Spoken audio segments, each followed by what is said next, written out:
I have an awesome campsite for tonight, and I'm going to show you in just a second.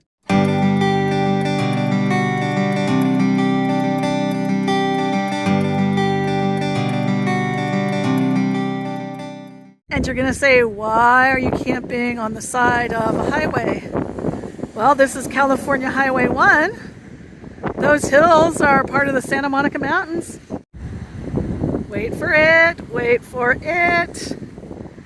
This is one of the few places you can camp on the sand in Southern California, which I am not going to do. I'm going to sleep in my car. Thornhille, Broome Campground, Point Mugu State Park. Steps from the beach.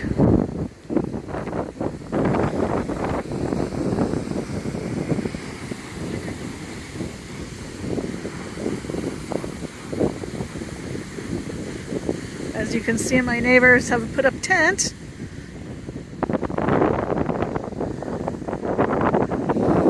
Thought I'd sit in the car, it would cut down a little bit of the noise. I had to sign a high tide warning. The cones showing where the high tide, where the water came to last time, were up to the parking area. And you know, they want to make sure everybody knows that you shouldn't leave a lot of stuff on the sand, and the water can come up to your car.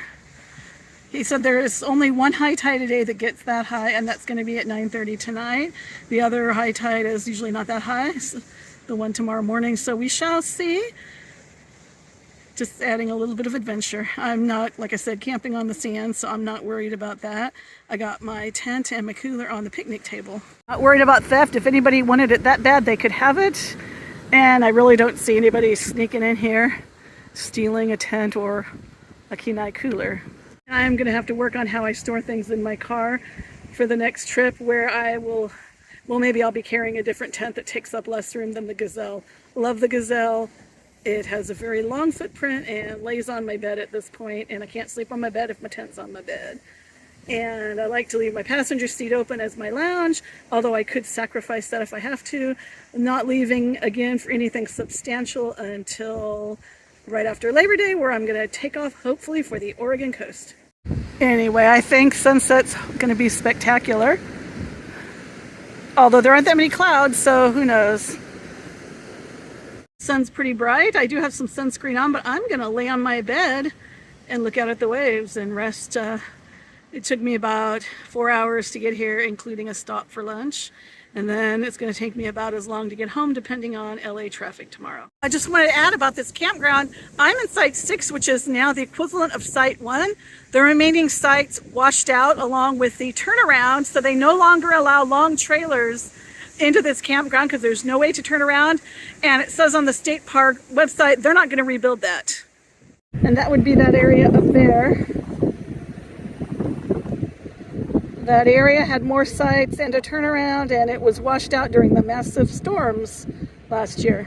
Well, last year and this winter, which would also be this year, the massive California storms of 2022, 2023.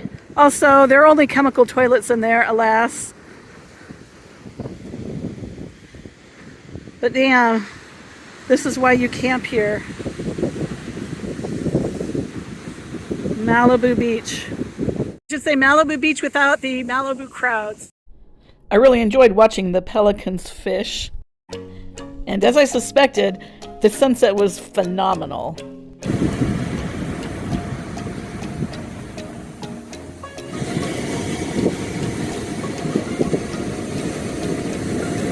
Alright, it is 8 p.m. and the tide really is coming in. We still have an hour and a half till high tide, but it is creeping closer.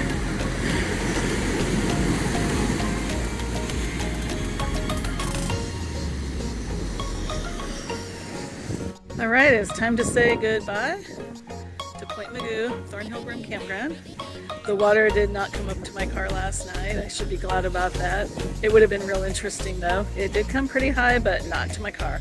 Speaking of my car, is a dirty car the sign of a successful trip? If so, this trip was very successful, despite all the problems at the very beginning with the heat and eating a fly and slashing my own tire at Marina State Beach. But Overall, I would say it has been a success. I have had one shower in 10 days, lots and lots of wipes. I cannot wait to get home and get into a hot shower. My car needs a bath. Make sure you can tell how filthy this is. The back window from water dribbling down and just dirt everywhere. So, technically I'm only a couple hours from home, but I might try to drive down Pacific Coast Highway, PCH, as much as I can. I really don't want to have to get on I-10 and the 405, which is what Google says is the most direct route. The 405 is more commonly known as the 4 or 5, meaning you're driving 4 or 5 miles per hour because it is the most god-awful freeway you've ever been on. If you enjoyed this video, if you did, please give me a thumbs up, like, subscribe, share, comment, all that good stuff. If not, that's okay too. I'll see you in my next video.